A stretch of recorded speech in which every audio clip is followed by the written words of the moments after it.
احنا دلوقتي في محطة مترو الأنفاق العباسية في حي الويلي في محافظة القاهرة، تحت سطح الأرض.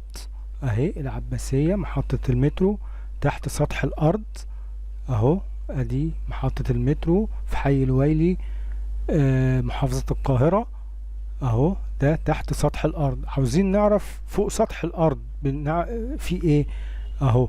أدي محطة المترو اهي فوق سطح الأرض، وده شارع العباسية بيودي على الجيش والعتبة، وكان بيمشي فيه زمان الترماي الأزرق اهو. هو ده كان بيمشي فيه الترماي الأزرق اهو. ادي شارع العباسية، وادي اللي جاي من جامعة عين شمس بيمشي من هنا، وادي المترو، وادي الأسانسير. وهنشوف قدام برضو شوية محطة الأتوبيسات اهي. شكرا لحسن استماعكم، ما تنساش دعمونا